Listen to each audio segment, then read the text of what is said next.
You're listening to the CD Baby CD Baby DIY Musician Podcast.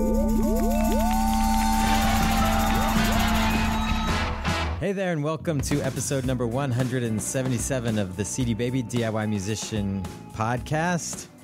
My name is Kevin, and joining me is Chris. Chris, how are you? I'm very, very confused.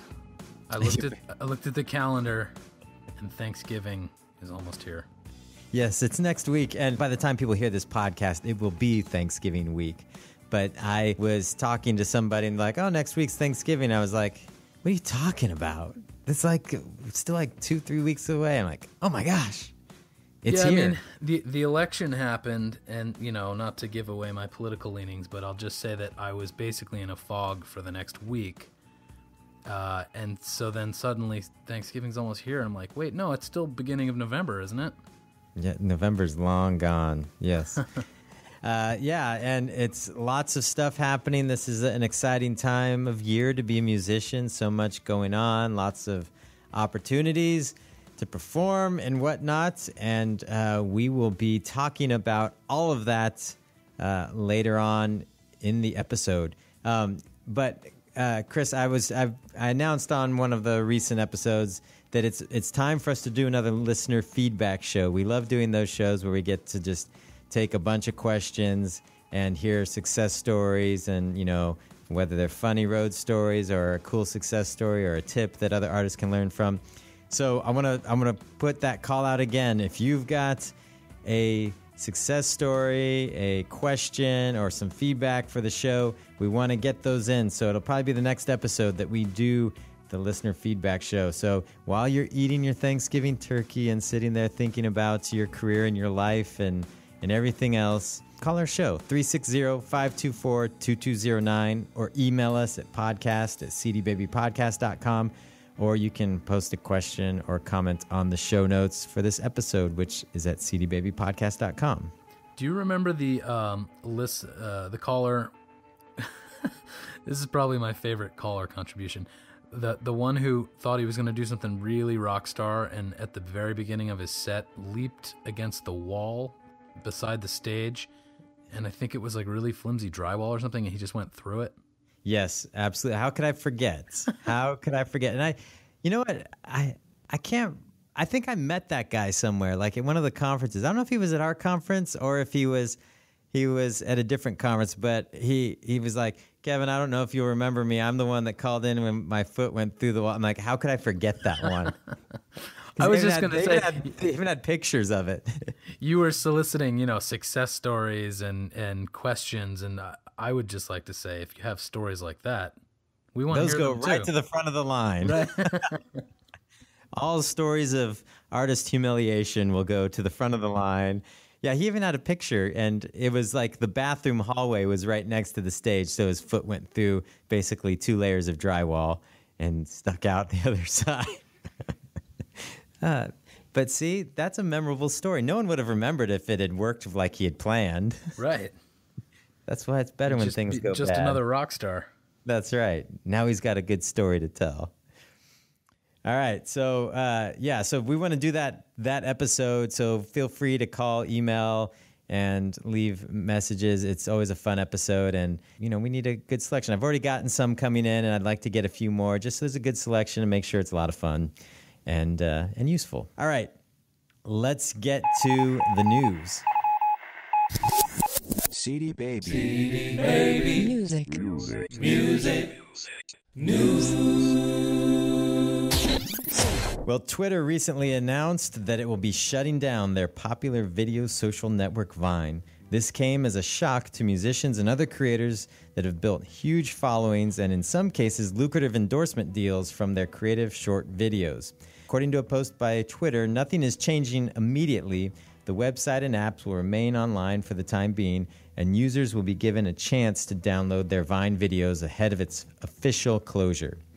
The announcement was devoid of any explanations, and what led to the decision only stating that Twitter would share more news on its blog and via its social Twitter account in the future regarding what comes next.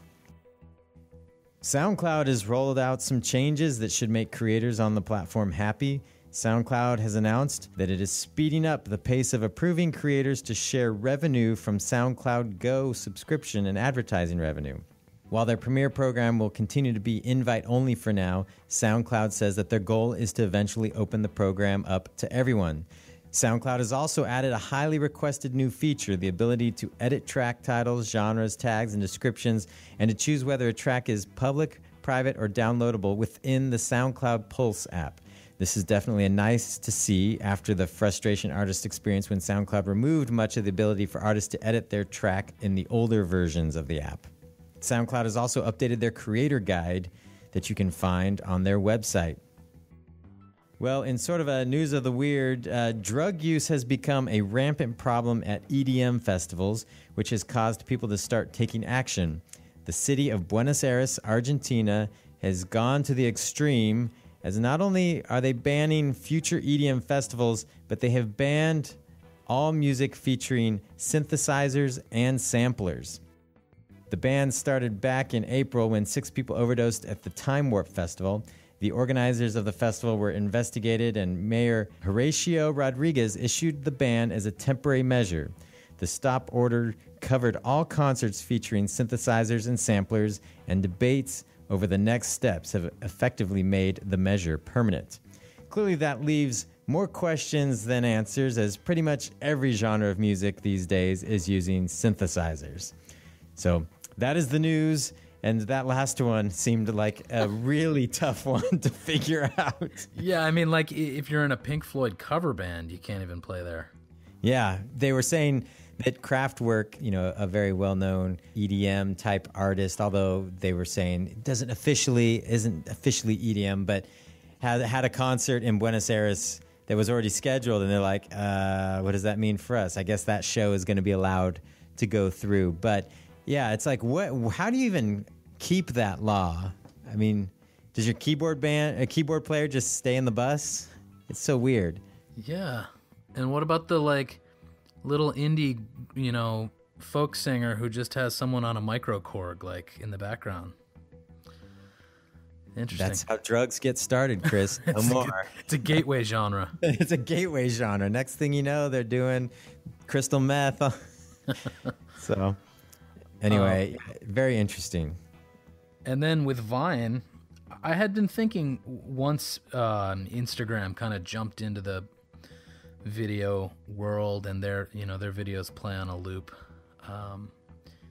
It kind of, I don't think it made Vine obsolete, but it definitely encroached on their territory. But I do like how in the Vine app it's easier to kind of edit between, different clips or different photos or whatever, and still create the overall loop. But yeah. It's one of those things where, Vine became very popular. I've actually been on a panel, it's a couple years ago, that I was on a panel with an artist who was making thousands and thousands of dollars a month off of Vine. And he had 1 million followers and had all these endorsement deals.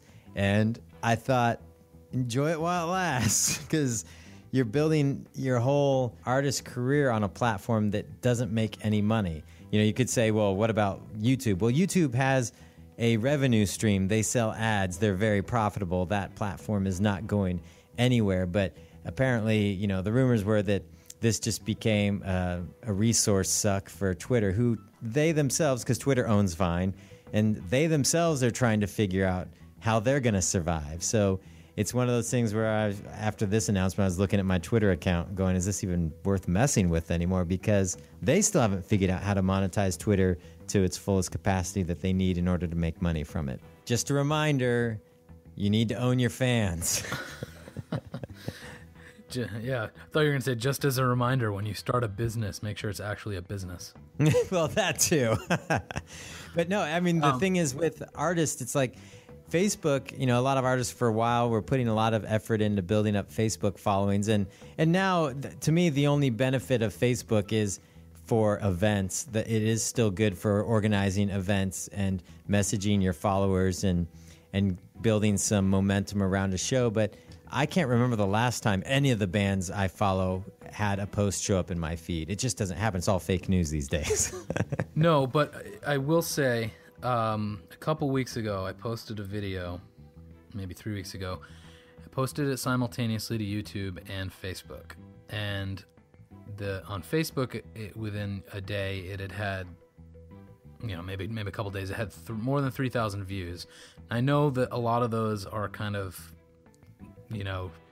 tallying things that just start playing in your feed when you're not paying attention, or maybe the audio is not on.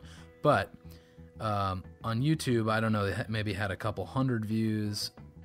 But what I'm trying to get at is that the Facebook engagement, the number of likes, the number of shares and comments, was way higher than the number of likes on YouTube. So I felt like I was getting, for that particular purpose of sharing a video, I was getting a lot more interaction on Facebook. Yeah, and that's what they're saying, and that is probably, if I back up my statement about it only being good for events, video has certain kinds of video, I will say, perform much better on Facebook, but it was released, I think it was like last year or maybe earlier this year, that a lot of the views are being double, triple, quadruple counted based on, like what you said, it starts playing before it's really even completely on my screen on my phone, and then it might run through a couple times, and then I actually click on it and listen to it, and it's counting all those views. So yeah, I mean, I just felt like if you were measuring pure interaction with what you were watching, in terms of likes or thumbs up on YouTube or comments or anything, even from that metric, it was clear that I was having more of impact on Facebook with the exact same content. yeah, and Facebook still has to figure out monetization, and when they do, that's probably going to be a devastating blow to that, because they're going to have to crack down on a lot of things that currently get through the system that YouTube doesn't allow for, because it's copyright violation. So it'll be interesting to see how that develops. But not to get political at all, but I almost feel like this last election broke social media in general. Like I was just wanting someone to post a pretty picture on Instagram again instead of something and just something about how they're upset about this person or that person. I was just like, I would just want to go back to when people were posting pictures of their cool guitars. That's all I wanted to see. Well, that was what I was looking forward to about this whole election. I could just go back to 4 more years of apathy. now I have to get a whole lot less lazy now. Well, that sucks. Yeah.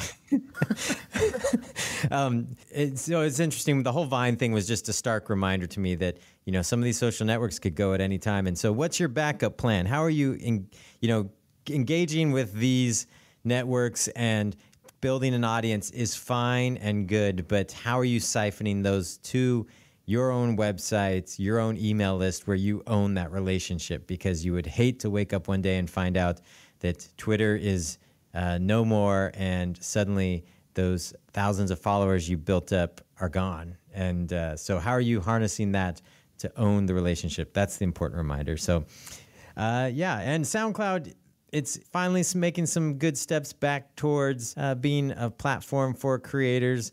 There was a while where they were starting to trim all those things out of their app, and it was making it look like they were just trying to be another Spotify, which they are. But it was good to see that they have been adding a lot of these features back in that allow people to use the platform, especially with the mobile app. I used to use the mobile app all the time to record song ideas and such, but then they took all that out. And so I'm going to have to re-download this mobile app and check it out again.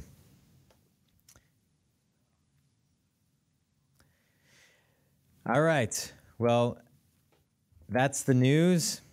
And as we said at the top of the show, it is heading into the holiday season. And I don't think I mentioned this at the top of the show, Chris, but I have to put a major plug for this is the time to get your music distributed right now. Don't wait till December 20th, or December 24th. You'd be surprised at how many artists call and email us on December 24th, freaking out trying to get their music live by Christmas Day. That plan isn't going to work. So you need to get your music out there now. And it's the one time of year when people are buying music like crazy. It's the one time where they're streaming music like crazy. They're making playlists. They're getting gift cards. They've got new devices, so they're exploring, maybe Spotify for the first time and trying to find new music to check out. So you want your music out there. I think it's going to be a great holiday season for artists. All signs are pointing that way. And so go to members.cdbaby.com, sign up your album, sign up your song, get it out there now. A little known secret, I will let all our podcast listeners know first. We just launched integrated cover song licensing into the sign-up process for singles. So if you've got a Christmas cover song you want to do, or just a cover song in general, we can now license it for you right within the CD Baby sign-up process. It makes it super easy. And cover songs. You take all the mechanical licenses out as you go, so you don't need to really worry about renewing your license or anything like that. We just deduct it right from your pay. And it's just a one-time fee. Other people charge reoccurring fees for this service. It's just a one-time fee. And doing a cover song or a Christmas cover is a great way to have something new to energize your music over the holiday season. We have published on the DIY Musician blog, we've published the deadlines. If you want to get your song up on, say, Apple Music or Spotify, by such and such a date, we show you what date you need to get it to us by and have it sort of finalized and approved for digital distribution if you really want to be detailed about it. But basically just do it right now. Right now. Stop and go do it. Because I talk to artists every year that are beating themselves up like, I didn't get this done in time, or I just procrastinated. And even get your old catalog up there. It's the time when people want to listen to music and they've got free time to do it. So take advantage of that. Members.cdbaby.com. All right, it is the holidays, and one of the things I love about the holidays is some of the things that it brings up that make it so much easier for artists to promote their music and opportunities for them to get out and play. And so we're going to be discussing that in this episode. We're titling the episode, The Musician's Guide to Conquering the Holidays. So this will hopefully give you some ideas. A real competitive title. That's Conquering right. Conquering. That's right. We're taking over. No, but it is. The holidays are great because there's so many parties and so many things that happen where music's used, music is performed, and so much that people are thinking about that ties back to music, that it's really an opportunity for artists to, get some extra momentum. So we're going to be discussing that today. So where do you want to start, Chris? Well, I think we should start with what you already mentioned, which is pick your favorite holiday song and record it and put your own spin on it and distribute it to the world, because it's a great way to have total strangers discover you as an artist. Like, let's say you've done Oh Holy Night and it's on Spotify and someone searches through and maybe they find it directly by searching, or maybe it appears in a playlist that they're listening to and suddenly they're in love with your whole catalog, hopefully. I think that's an obvious place to start. And then, like you said, with CD Baby's cover song licensing service for singles, it's super easy to take care of all the, red tape, I guess, that's usually around cover songs. Yeah, and their holiday songs are great because it's an easy way for you, especially if you are in the middle of like an album cycle, like you don't have new music coming out till the summer and it's been like a year and a half since your last album. It's a great way to just throw something out there, even if it's not like the total top-notch professionally recorded track. A lot of people, they're not necessarily expecting that with Christmas releases, which can be a positive or a negative. But that being said, it's just, get something out there. It's so easy to get it out there that engage your fans that way. And if you have, a kind of sizable fan base already, you don't need to record a popular Christmas tune. You could, like your band, Small Town Poets did, write your own original holiday themed material, and your fans will love that and share that. And, then you're really kind of targeting the music to a season, but also using your compositional skills and all that stuff. So it's, slightly more creative, I guess. Yeah, maybe you'll write the next holiday classic. And, the one thing that's interesting that I've been seeing is that the cool thing with having some Christmas and holiday music out there is it has a reoccurring life every year. It's funny logging into our CD Baby account and seeing the trending reports. I don't know if it was the election season or what, but people are definitely ready for Christmas and have started streaming and downloading Christmas music much earlier than last year. And it's been fun to watch that and go, hey, this album's 2 years old, but it's starting to get added to new Spotify playlists and all these things. And so that's a benefit of it. Well, it has kind of a recurring life. The seasonal Band-Aid for your election woes. That's right, Christmas music. Well, here's one that I've got on my list of items that I think is important is to make a special discount bundle where people buy two and get one free, even if it's just at your shows. Start thinking about how people are giving gifts and the idea that this is a time of year when people are willing to be upsold. And so they're typically, going to the mall and they're seeing somebody say, hey, buy 2 pairs of socks and get one free. And people go crazy for that stuff. So this is the time of year when that kind of stuff works really well. And so whether it's at your show, I think you can do that on Bandcamp. You can make bundles. Those are 2 places I would recommend setting up a special bundle. And whether it's buy 2 CDs, get one free, buy 2 vinyl, get one free, buy 2 shirts, get one free, something like that. Make sure that you're not losing money on the deal. But those things tend to help sell more. And then people think, oh, well, I'll give this extra one as a gift to somebody. In the cdbaby.com equivalent of that, we have the quantity discount. So if...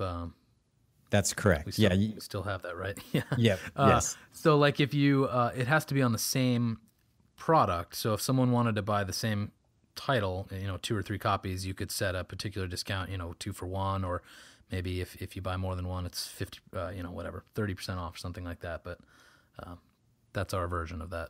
And you can change it at any time. So after the holidays are over, you just go back and switch it out. Yeah, so if you've got a new album, that's a great one to encourage people to buy. If they buy 2, they get the second one half off, and it displays on your CD Baby page. So that's a good one as well. What tip do you have, Chris? All right, so I've mentioned this one already, but Spotify playlists. So if you have a Christmas song, whether it's a Christmas classic or a new original, you should create a playlist of a bunch of your favorite seasonal songs and throw yours in there and share it with your fans. And I feel like, holiday music has this sort of extra hook to it. So if you feel like your fans haven't been all that responsive to when you've shared other kinds of playlists, like this might be the one because everyone loves holiday music. And just to promote myself for a second, I created one last night called Christmas Robley. And it's on Spotify. You can search for it. And basically, I tried to stagger the songs so it would be one song by my friends, alternating with kind of Nat King Cole, Bing Crosby, sort of the standards. And Kevin, your band is on there. Oh, excellent. Yeah. Was it all one word? No, it's 2 words. Christmas Robley. I don't know if it's showing up in the search yet because it just posted it, but okay, maybe that's I was just looking, and I can send you the URL too if we want to. Yeah, send me the URL. I want to check that out. I want to hear Christmas Robley. Yeah, that's a great tip. And I did a custom cover for it, with Spotify playlists. If you're a verified artist, you can create your own little covers for these playlists, and it's fun. I'm really into playlisting right now, so. Yeah, I think that's a great tip because I think once you've got that holiday cover song, or if you've got a holiday album, or if you just have a cover song or something, this is a good time of year if you've got some downtime to start putting together some playlists. That's what I'm hoping to do for Small Town Poets coming up over the Thanksgiving weekend. I thought about doing a playlist of like a Small Town Poets Christmas, like you did Christmas Robley kind of thing, or a Small Town Christmas, and pull in a bunch of our songs and songs that we've enjoyed and of Christmas throughout the years, and just trying to build some playlists and find some connections between music. I know some of the playlists that we've been showing up on are like Christmas 2016, or there was some others. It was interesting because this past week we popped up on a couple new playlists, and so it's a way that people share music, and so you should take advantage of it and build some playlists. Yeah, and one other thought is that if you don't have any Christmas-related music, I think there's still Christmas-related ways of sharing your regular music. Like you could create one that's maybe your holiday wish list or something like, or an end-of-year recap of your favorite songs from 2016 and then put one of your songs on there. So like there's other ways of using this end-of-year time to bundle up music that might not be specifically holiday-related.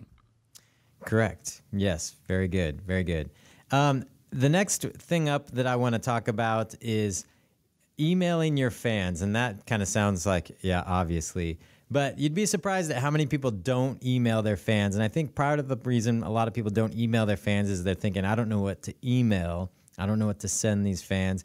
Especially, if you're in the position like what we are with Small Town Poets, we haven't really been communicating much over the last few months. We haven't had a lot going on, but we're about to do a few shows, and we've got, several Christmas albums. And like I said, our catalog starts to pick up. Our Christmas releases gain traction this time of year. But there's a lot of great things, even if you're not touring, that you can email about and do to encourage them to engage with your music. One is just, we were talking about playlisting, just encourage them to add your music to playlists. You can create playlists, but encourage your fans to create playlists. You've probably got people in your audience that are heavy playlisters, and you should encourage them to create a playlist and add your music, or even create a challenge between your fans, like who can create the ultimate Christmas playlist. And we're all going to share these playlists, and we'll all vote on it or something like that. Just get them engaged. Conquer Christmas playlist. That's right. This is about conquering Christmas. So you are going to conquer Christmas playlisting, but that's an idea.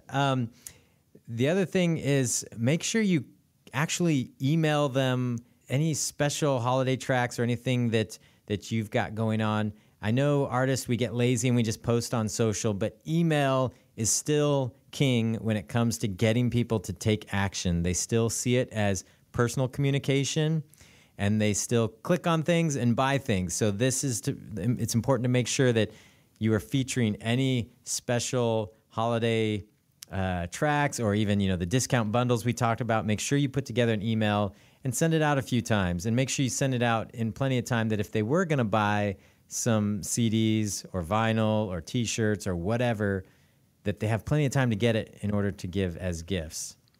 Yeah, I think that's a good point. Like, don't be afraid to email more than once around the holidays. Like, think of how many emails you're probably getting from, like, musician's friend. It might be daily during the holidays. So, if you've got 3 or 4 different messages to share once a week throughout December or November and December, go for it. Yeah, and a quick tip on email, don't put 1,000 things in there. Put 1, 2 at the most. You don't need to put everything that's going on. Just save that for another email and make sure that they can focus on one thing that you want them to do. What's the 1 or 2 things you want them to take away from that email, and make sure it's clear. Then I would also say we've done this and it got better response than I expected, is just create a video, like a Christmas greeting video, and you can send out like a few days before Christmas. And a lot of times it's just, it's just kind of fun. People just feel like, oh, that was nice of them to do that. And you can say a nice message and say hello to your fans and tell them Merry Christmas, Happy Holidays, and all that. The other item I have for this is just send an email saying thank you. This is the time of year when lots of people especially like between Christmas and the New Year, a lot of people are just sort of reflecting on things. Just send a nice email saying, hey, maybe a brief sentence or two of recapping the year, just like, not the whole story of the year, but just saying it's been a good year or a tough year or whatever, and we're appreciative of you being a fan and just wanted to say thanks. So this reminds me of maybe a few months ago I had mentioned on the podcast that I owed a couple thank you cards and had not sent them. There were about a dozen, maybe even more than a dozen listeners who thankfully got on my case and reminded me on Twitter and other ways to get off my ass and send those things. I just want to assure everyone I have sent them. I sent them a couple months ago, actually, but thank you for keeping me honest. Yeah, that's important. It's important. And speaking of thank you notes, I had 2 artists send me thank you notes just for us doing the conference. An artist named Paul Perdue and Gospel Lee. I know you met Gospel. He was a cool dude. He was there at both conferences, our first and second one. But yeah, it was nice. I got a thank you note in the mail. It's like, putting on that conference was a part of my job, and so I wasn't expecting people to thank me for it, but they thanked me for my keynote and our efforts putting on the conference, and that just made me feel good. And I still have them on my desk. Oh, that's awesome. I don't know if you said this in relating to this email discussion, but basically don't forget about your old releases because, you might have this back catalog that might not feel timely to Christmas or timely in terms of, just it being fresh music, but people need gifts, and people that fell in love with an album you made 8 years ago might think, oh yeah, I could get that for my cousin or whatever. And just reminding people that you have some deep musical history sometimes is good for sales. That's a good point because it's oftentimes as artists we just feature our latest release. But like I said, this is the time of year when people are in the buying mood and they've got gift cards, they'll buy downloads, they'll want to stream tracks and build playlists. So make sure you make your fans aware of your entire catalog. Don't assume that everybody knows about all your music. That's a bad assumption. Because the more music you release, the more people are coming in, and make sure you maybe just send an email that has, hey, here's where you can get our entire catalog this Christmas. We should talk about gigs. Okay. Tell me about gigs. Play them. No, okay, so gigging during the holidays is a whole, or can be a whole different ball game. There's a ton of non-traditional venues that open up to you. Or I shouldn't actually say that. These kinds of venues might be open to you year-round, but particularly during the holidays, there's some obvious ways to make the most of it. So like playing at shopping malls and shopping centers and airports and movie theaters. And we have a list on our website of these things on an article called 12 Ways to Make the Most Money from Your Music This Holiday Season. But tons of people are looking for music, and it doesn't necessarily have to be all Christmas music. If you sprinkle in some carols here and there in your usual set, that can pass as a holiday concert. Yeah, there's so much that goes on, and so many people are looking for music. It's amazing to see music pop up everywhere. And some of these opportunities, it may be too late already this year to take advantage of, like community events. There's lots of cities that do Christmas tree lightings and just have lots of events in the holidays. And that band was probably booked in April. Yeah, but it's if you keep your eyes open now, and the best thing to do would be to take note of everything like that. If there's the community happenings in your neighborhood, in your city, and then, start January, February, after the holidays are over, and start trying to find out who's in charge of putting that on. Or go talk to the artist that's playing and find out how they got the gig. That's even a better idea. But then you can start planning in advance, because a lot of those things are determined by a committee, and a lot of times that person has no clue who they should pick, and it's just the artist they happen to know. So make yourself known.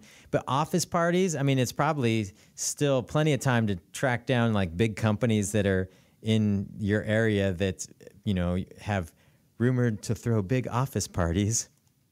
And they may want a band. Ask if you can come play. They may even have money. They may be able to get them to pay you a decent amount. Yeah, I was thinking like for the type of artist who's a little bit more low volume, maybe they don't have a whole bunch of gear. Just finding a store in your town that is going to have huge foot traffic on the weekend following Thanksgiving, and ask if you can set up in there and play in the corner of whatever, a gift shop or a toy store or something play for like 8 hours, with breaks. And I bet over the course of that day, you'll have played to 10 times more people than you could if you packed out a venue. Yeah, exactly. And especially if you're a jazz artist or classical artist, I forget who I was talking to recently, but somebody I know said, I like jazz music. It reminds me of Christmas. A lot of Christmas music does have kind of some jazzy. Well, it comes out of that Great American Songbook tradition. Yeah. It's the only time that music with saxophones is allowed on the radio. That's right. Here in Portland, there's musicians all over the airports playing, and you mentioned malls.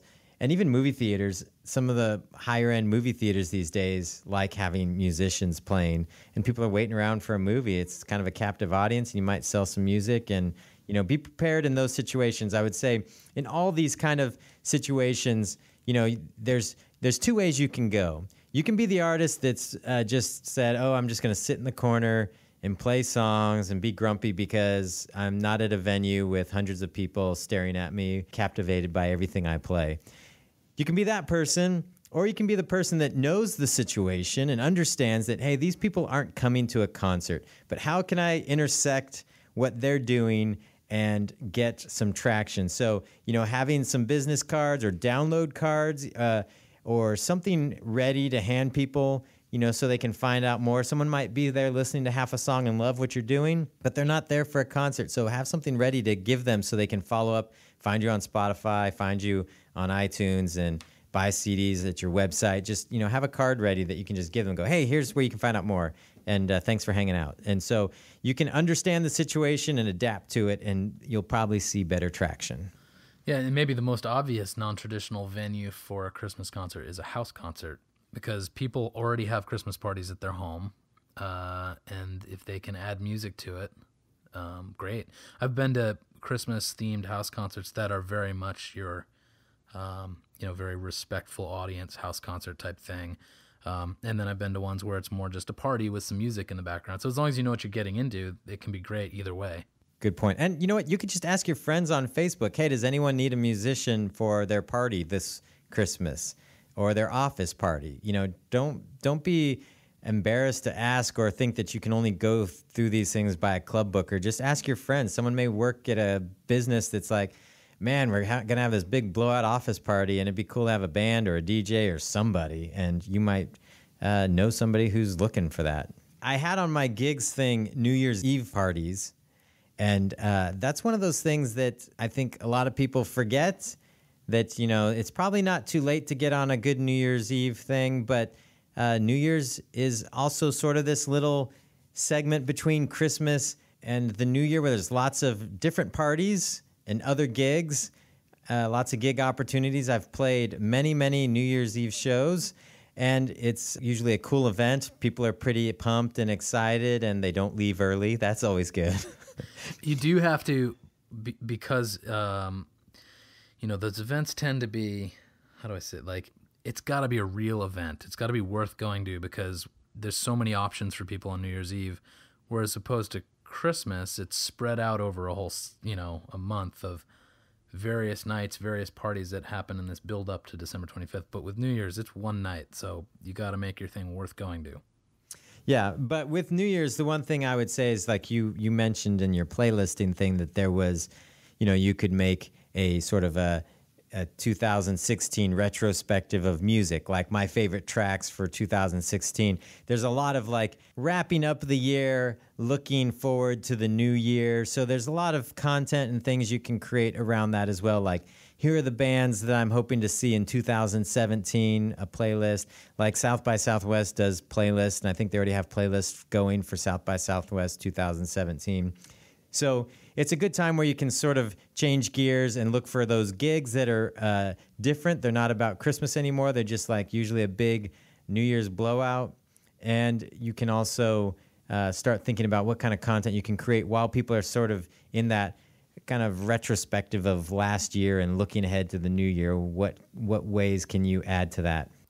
Okay, so I've got one, which is, and again, this might be a little too late for this year, I'm not sure, but submit your holiday music to Pandora, because you would not believe how many Pandora stations are created around holiday music, and they're playing in dentist's office and stores and people's cars and everywhere. So get your holiday music onto Pandora, and once it's there, you should check out their new artist marketing platform tools, because I think they're really cool. They have one called Ampcast, where you can record a voice message that's up to 15 seconds and then cue it to play before or after your tracks whenever they're served up on Pandora. So you could talk about those merch bundles or a holiday concert or whatever's relevant.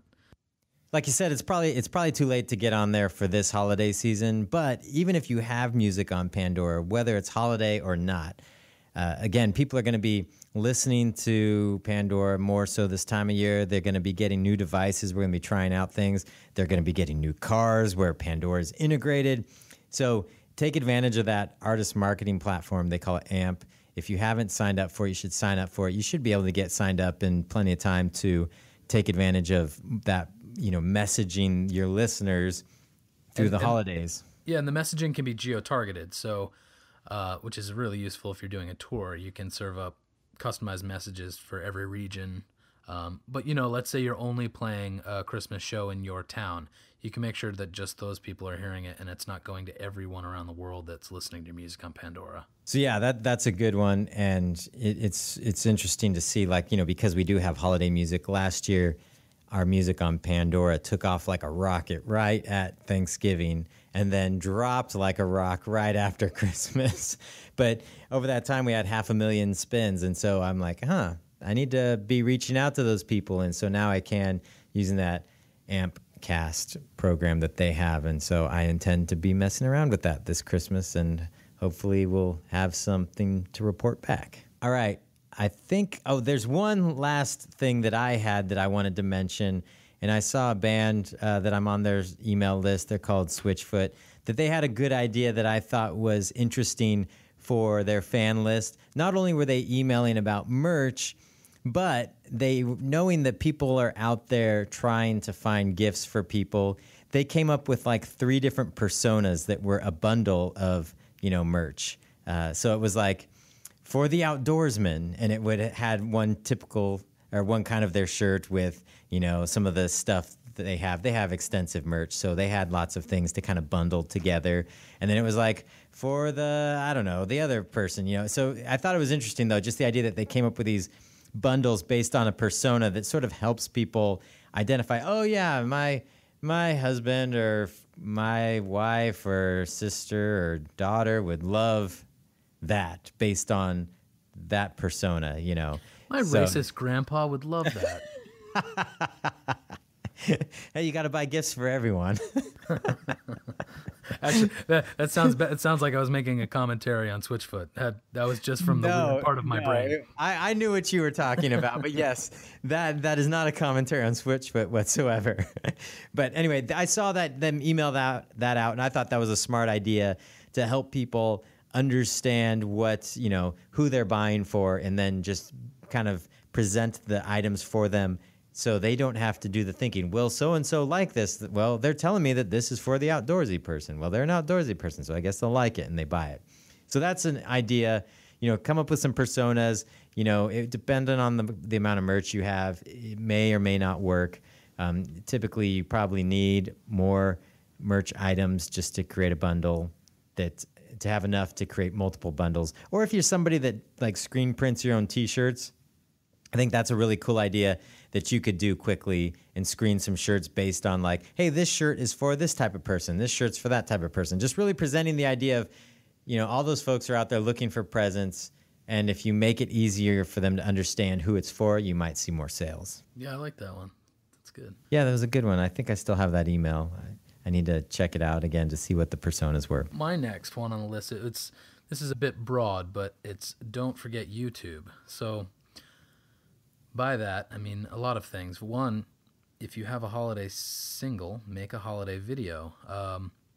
If you don't have time to do a kind of proper music video with sets and all this thing, then do a live recording of it. Just sit on your couch in front of the tree or the fire or whatever and perform it. Like you said about the actual recordings, I think holiday videos can be a little bit more low budget, informal, fun. So that would be the first thing about YouTube. The other was that if you have holiday music, make sure your fans know they can use your song in their own holiday family videos or whatever, the user-generated content world, so you can be generating money that way. Make sure you put, if you're doing one of those merch bundles or something, make sure you put that link at the top of all your video descriptions during the holidays, or you could use YouTube cards to feature the merch site or whatever you're trying to whatever kind of messaging you're trying to get out there around the holidays, just make sure it's on your YouTube videos as well. Yeah, that's a good point. And, I think holiday season, if you're playing gigs, especially if you're feeling like this is kind of an awkward holiday gig I got stuck in, get video of it. Turn it into something funny, poke fun at yourself or something. People love that stuff around the holidays, and it's a good way to just capture video. If you end up at some crazy sweater party or something, make a video out of it that's funny and entertaining, that draws people into who you are as an artist. So keep the video rolling and make Christmas videos. Yeah, holiday songs, Christmas songs, get them out there on video. I've got one more, and I sort of talked about it a bit, but my last thing was do a 2016 retrospective, which I talked some about playlists, but it could be a video, it could be photos, or even just an email, a letter to all your fans that's just like, here is the story of last year. Or you can use an app. There's apps that, like for Instagram, that will do like the 9 top posts on your Instagram from last year, and those become popular this time of year. So, those are always fun to look back at, and people are in that mood. So take advantage of that. I just thought of something else. You could do a 2017. What would the opposite of a retrospective be? A forward-spective. You could predict the future and write the story of your next year as if it's happened, or as if it's happening. That would be fun. There you go. This is happening this year, folks. Get on board and don't be left behind. So my concluding tip is the most boring of them all, but it's also essential, which is to go through all of your web presences, your website, your social media profiles, things like that, and check that the links are all accurate. Give your website a 10-minute refresh so it doesn't look like a ghost town. Maybe create some new holiday links, any of that kind of like housekeeping stuff. Just set aside some time and make sure everything is up to date, because otherwise people are going to be confused when they're trying to access your music during this holiday season, and they'll go and get Switchfoot instead. Yeah, and make sure that at the end of the holiday season, if you put up a bunch of stuff about special Christmas offers, that you take it down. Right. Don't go to your website in February and go, oh crap, it still says buy one get one free for Christmas on my website. Definitely been guilty of that. So this is the time of year, if you've got downtime, especially at Thanksgiving, and you're like, these people are kind of driving me crazy, I need to go update my website, and go take a few minutes, update your website. And then same around New Year's, make sure that you start pulling all that stuff down and get prepared for a new year, because it is always awkward when, we've got this long holiday season that we have, and Christmas is everywhere, then New Year's, and then suddenly you get to January and all that feels like ancient history, and it's a new year and it's January, and don't be the one that's still got Christmas ornaments up. Take it down and get on with the new year. So it is important to kind of tend to your website around this time. That was a good last tip to end on. I think we just conquered Christmas. We conquered Christmas, and it hasn't even started yet. All right. If you've got any tips you want to share, or feedback, or a Christmas success story as well, we're open to those. 360-524-2209. Again, that's 360-524-2209. And you can email us at podcast@cdbabypodcast.com. And cdbabypodcast.com is the website where you can leave comments in the show notes and ask questions, comments, whatever you want to do. You can do it all right there. Do it all. You can do it all. I think that takes us to the end. Merry Christmas, everyone. I feel very full right now, very satisfied with that holiday meal. So get out there, make something happen this holiday season, and we'll be back soon. Yeah, and be sure to check for Christmas Robley on Spotify. Christmas Robley. I'm gonna go. You guys send me that link. I need Christmas Robley in my life. All right, take it easy. See ya. All right, bye.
You've been listening to the CD Baby DIY Musician Podcast, broadcasting from Portland, Oregon, USA.